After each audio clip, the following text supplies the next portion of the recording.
Good morning.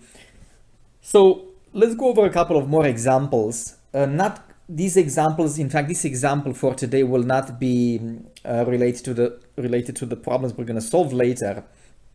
It's just an example of how you start with a real life question or real life phenomenon and how you put it into the equation. But I'd like to go over this slightly more complicated example just to emphasize again that one of the main issues with partial differential equations as opposed to ordinary differential equations is whether actually the solution we obtain, even if we are lucky to obtain it, whether that solution is actually of any use. And as I hope I conveyed from the first lecture before, this question is not trivial at all, right? I mean, if you remember our first simple PDE that we solved in the previous lecture, stated that the solution is just an arbitrary function. So if it can be any function, then that's not really useful if you actually want to do something specific to that solution, to answer some specific questions. So because of these generic functions, you'll see that we have to come up with some sort of a system of approaching these problems so that the solution we obtain is both possible, for our purposes, and also useful.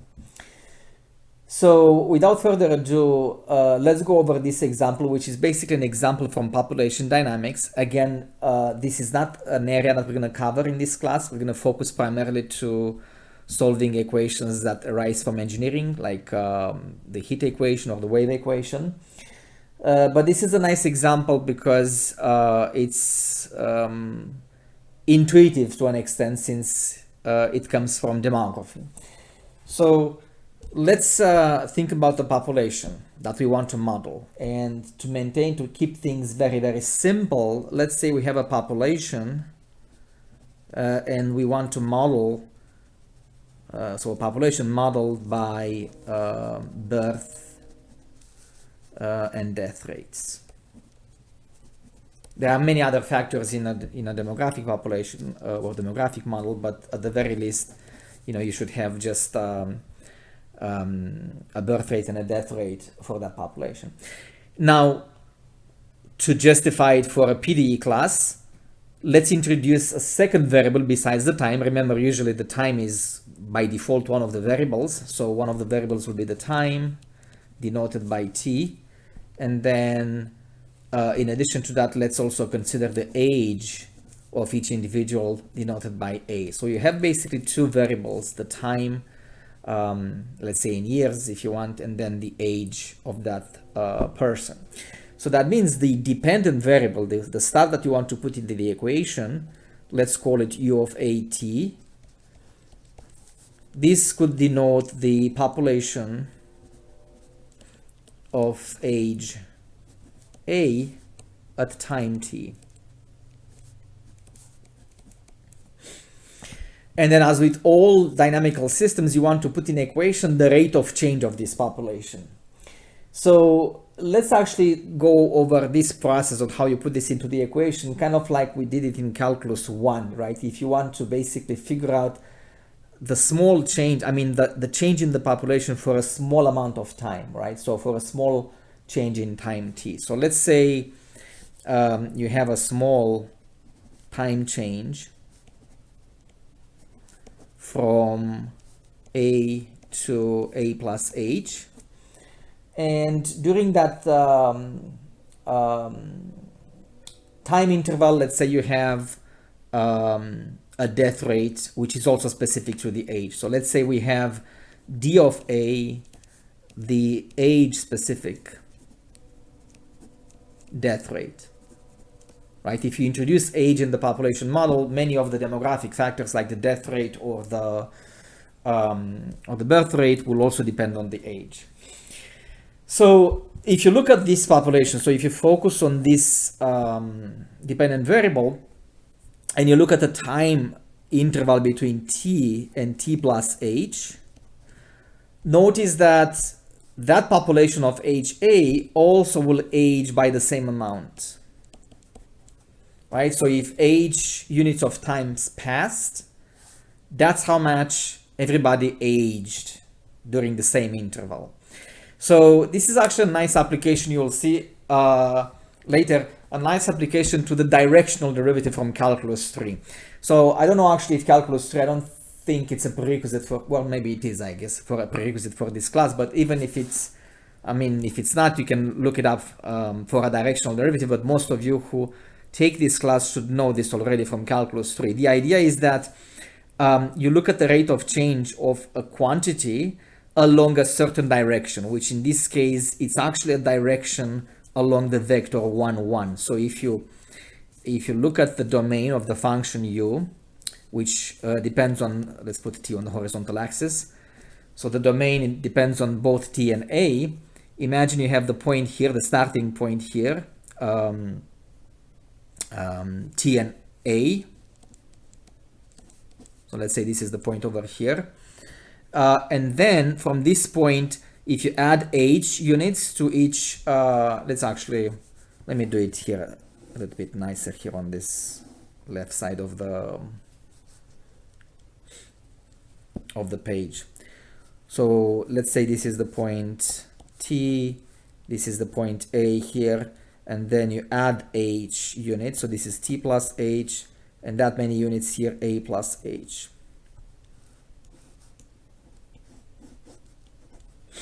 So this is the point t plus h, a plus h. So if you look at the population difference between these 2 points, so if you look at u of a plus h, t plus h, because I put the order at in my dependent variable here, minus u of at, and divided by h, right? So you look at the difference quotient basically. This is approximately equal to the death rate, age-dependent death rate, multiplied by the population of HA at time t. So in a tiny interval of time of length h, you have the same amount of aging, and the difference between the two is approximated by the death rate for that population at that time. So as age goes to 0, so as age approaches 0, what you have here on the left side here is basically the directional derivative in the direction of the vector 1, 1, to use the notation from calculus.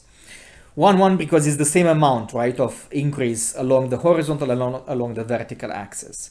So if you remember from calculus 3, the directional derivative is basically the gradient of the function in question here. So partial a partial t dot 1, 1.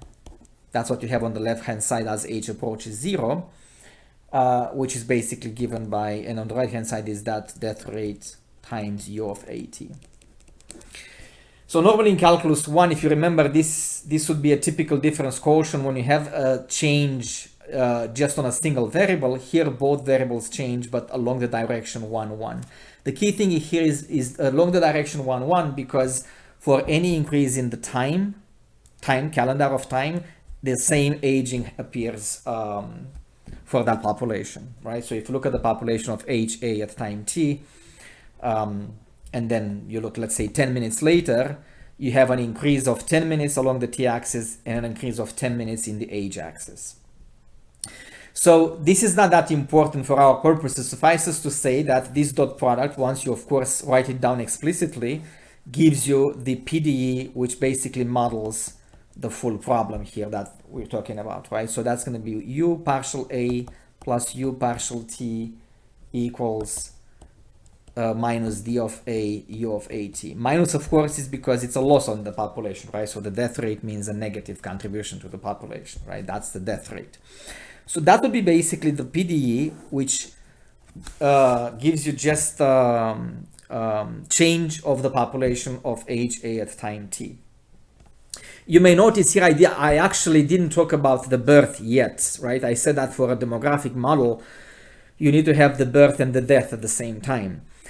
And this is where things can be a little bit complicated if you think about.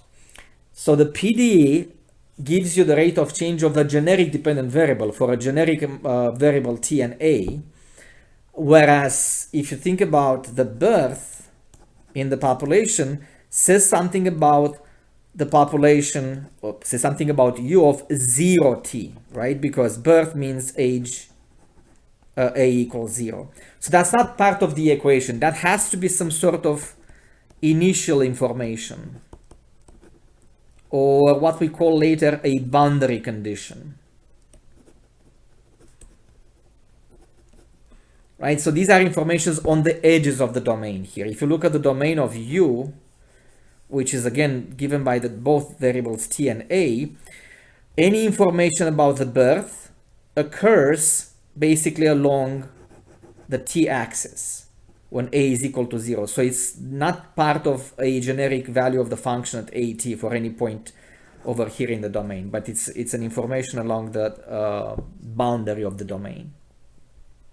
And of course, all points here on the vertical axis, basically points of the form 0a, that'll be basically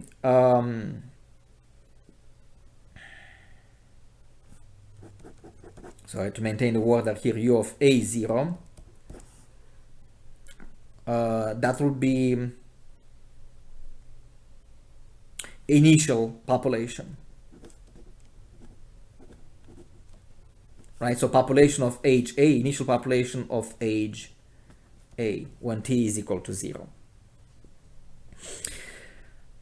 So on the second page, we're going to move on and provide one solution of this equation. We're not going to go over how we derive that solution. I just want to comment a little bit on some aspects of how that solution looks like in the first place. So stay tuned for the second part.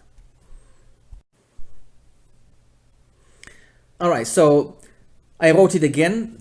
U of at, population of age a at time t. This is the PDE that describes the change in this population, the rate of change, you know, when d of a is the death rate, the age-dependent death rate. And here's an example.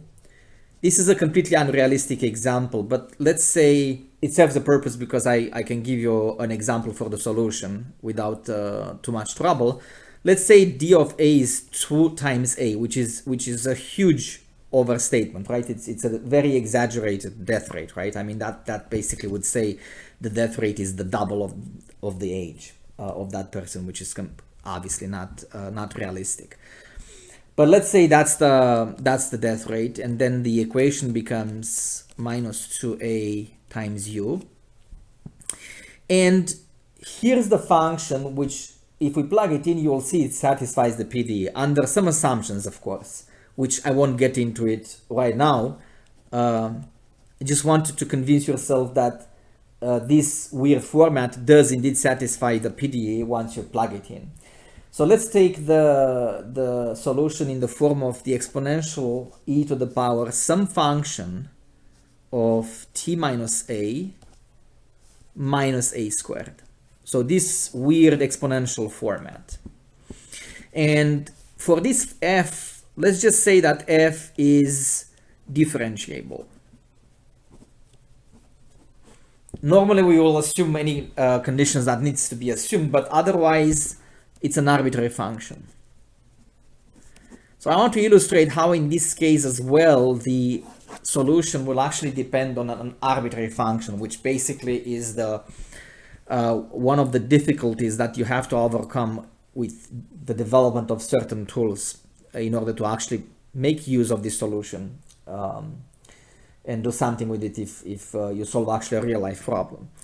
So let's actually convince ourselves that this is indeed one possible solution of this PDE. So we're going to differentiate with respect to a, the solution, so we just plug it in into the equation,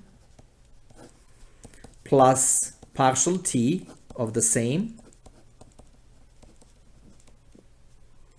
And on the right hand side, of course, we plug in u, right, the solution itself. So we just replace u with this exponential. So partial a, this is an exponential, so we're going to use the chain rule. So that's e to the power f of t minus a squared. And then with the chain rule, we do partial A. So that means you differentiate f first. This is a single variable function, by the way, so it's f prime of t minus a. And then the derivative of the inside, which is minus 1. And then minus the derivative of a squared, which is 2a, minus 2a.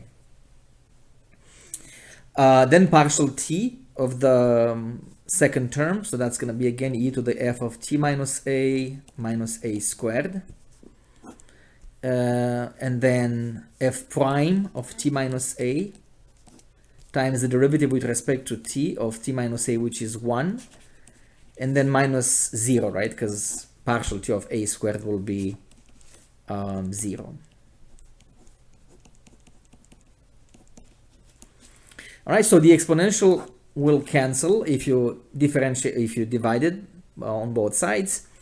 And then you're left with minus f prime of t minus a minus 2a plus f prime of t minus a equals minus 2a. These two cancel out. Minus 2a equals minus 2a. So therefore this verifies the PDE.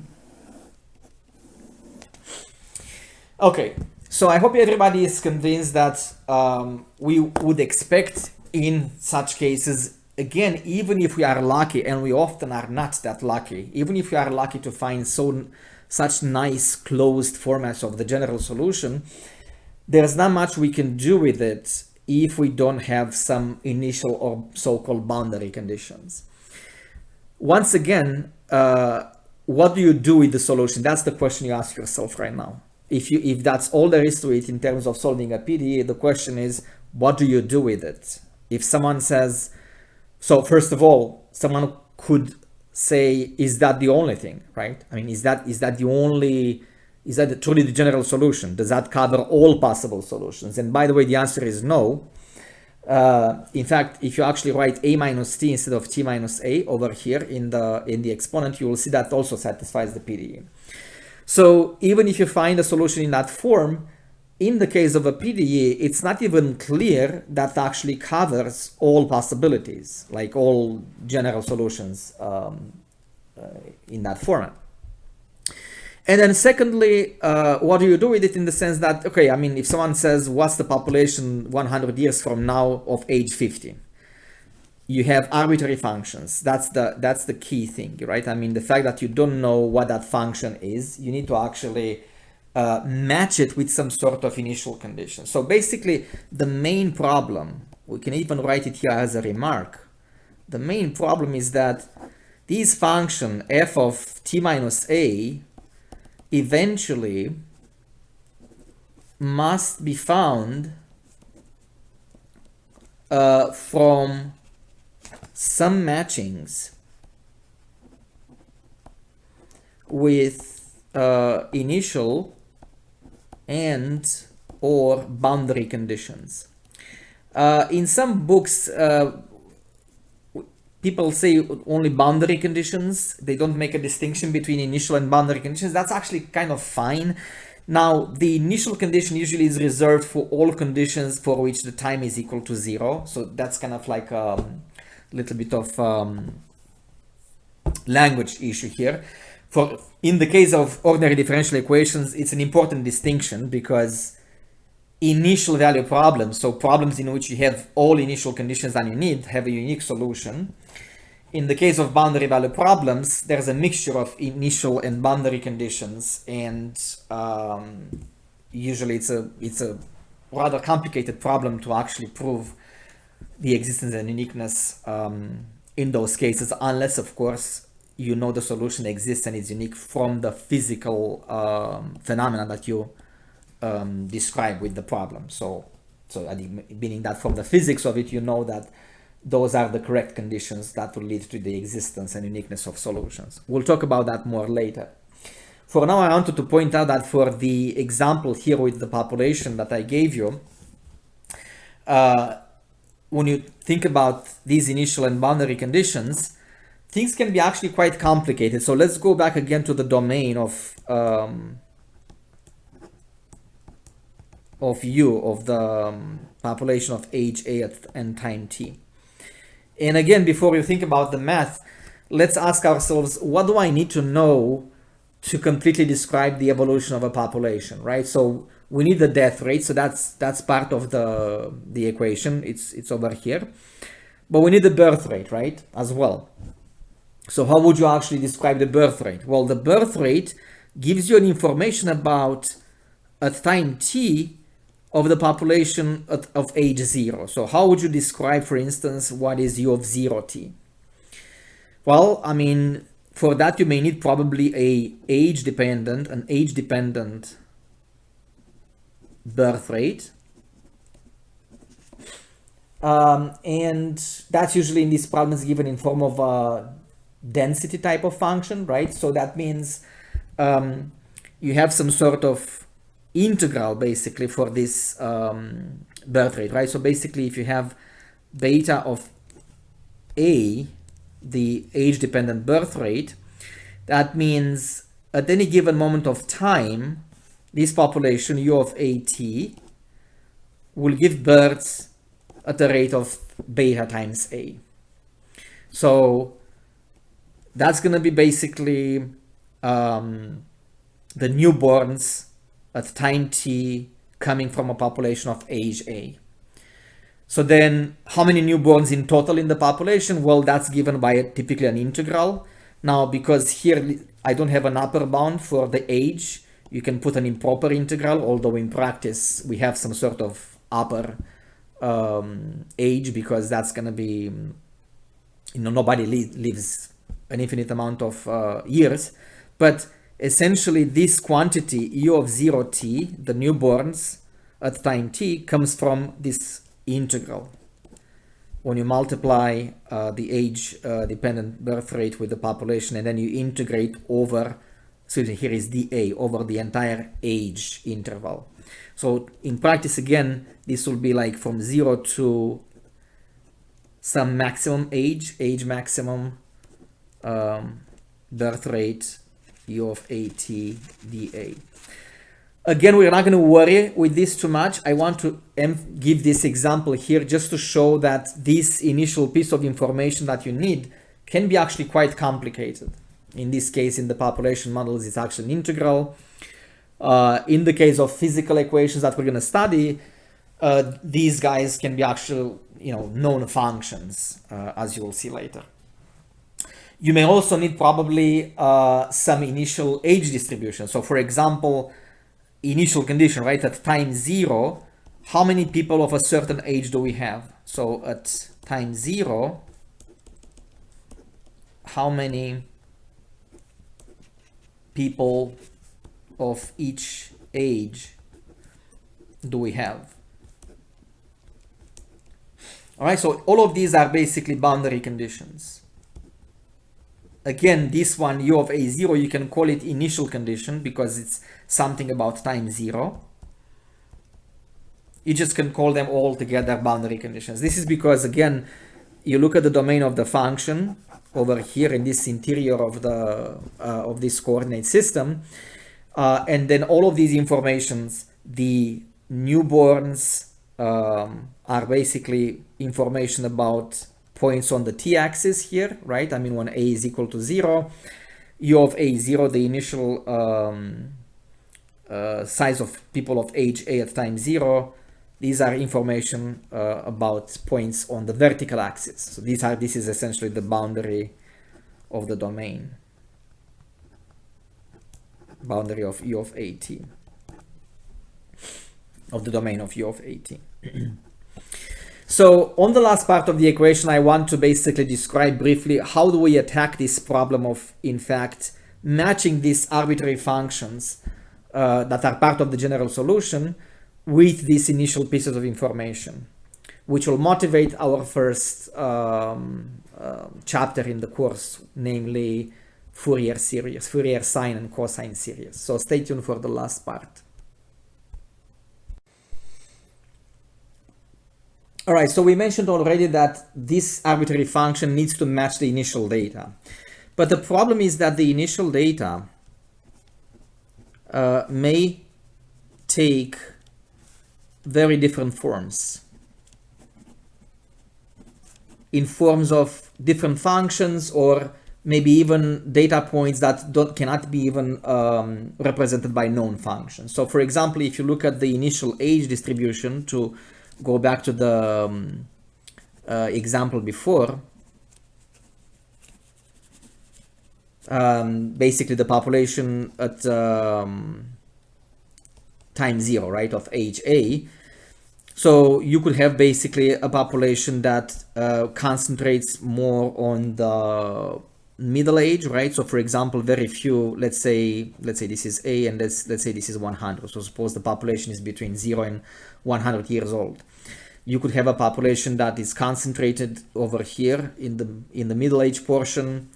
Maybe you model the population after a big war, like after World War II, when you could have, maybe, I don't know if this is realistic, but you could have a sudden drop of the population in the middle portion. For example, male population, right?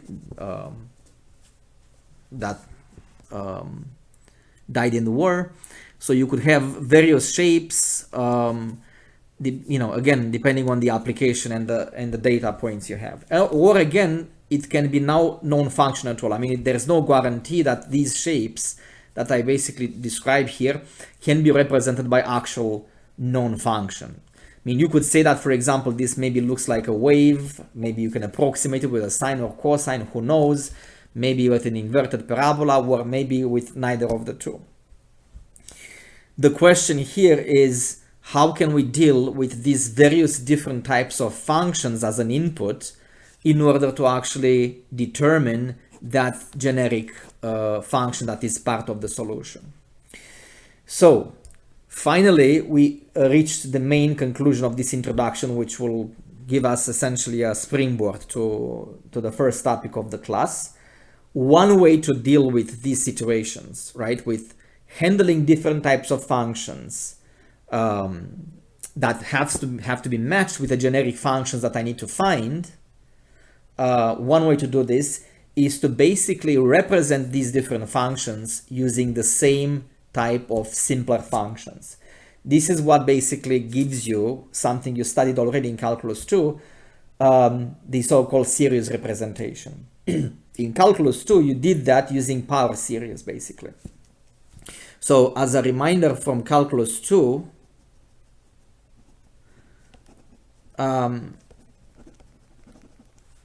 there was a way to represent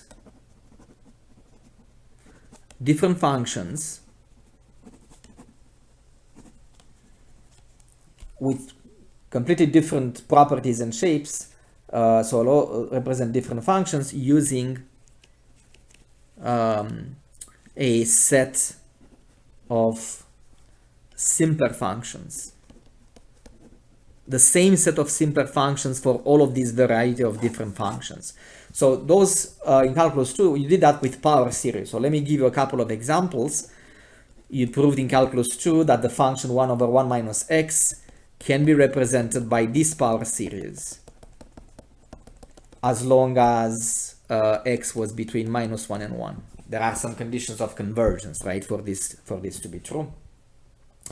Or e to the x, you learn in Calculus 2, that can be written as a power series with these coefficients, 1 over n factorial x to the n. This is true for any x. So this is the main idea for the solutions. I mean, we're gonna of course take our time to reach this part and talk about how we handle this. We're not gonna use, by the way, power series. We're gonna use different type of series, but the idea is the same. You have a great variety of functions that you have to deal with in processing, in dealing with these partial differential equations. Wouldn't be great if all of these variety of different functions can be actually represented using the same type of tools. Like if you use power series, basically you replace all of these functions under certain conditions, of course, that you have to keep in mind. You replace these functions with series of 1, x, x squared, x to the 3, x to the n, and so on. So there's basically a unifying situation here in which you abandon the approach of using closed formats for functions. So basically, instead of working with 1 over 1 minus x, you will be perfectly happy to just use a series, right? Summation from 0 to infinity x to the n, which means the solutions will look a little bit tedious, right? Because you have series formats. But the advantage is that you have a unifying framework in which these data points, right, the initial conditions, and the function, the generic function that you need to find to match with these initial points in the solution can be represented using the same set of tools. So the good news is that this gives you a unifying approach that allows you to solve these problems. The slightly bad news is that depending on the situation, you may have to deal with different type of series. So for example, you will see in a set of applications we're going to deal with, we can handle these problems using sine and cosine series, the so-called Fourier sine and cosine series, which will be our first topic next time. If we change something in the problem, like for example, a different system of coordinates, all of a sudden you're going to see that you will need a different type of series involving different type of functions, not sine and cosine, but for example, there will be polynomial functions. So series of polynomials. Yet again, if we change again some things in the problem, you may actually need again a set of different functions, special functions called Bessel functions, and so on and so forth. But the main idea is the same. We're going to look for solutions in the form of a series because this way we can basically handle, using the same set of tools, both the generic function in the solution and the functions that appear in the initial data points. And the way to match them is going to be done via this series format of the solution. So I think that's enough for the introduction. Those of you who are taking the class with me, make sure you write down all the questions you may have. And then starting with the next lecture, we're going to delve into the main couple of definitions and the introduction to Fourier series. So it will be a while, I should say, until we actually tackle the full problem from top to finish. We're going to have to study first the main ingredients, namely the Fourier series, their properties, and then we're going to talk about how we formulate some of the physical equations, physical PDE equations from, the PDEs from physics, like the heat equation or the wave equation. And then finally, we're going to approach how to solve them using the main method we're going to deal with in this class. So that's it for today.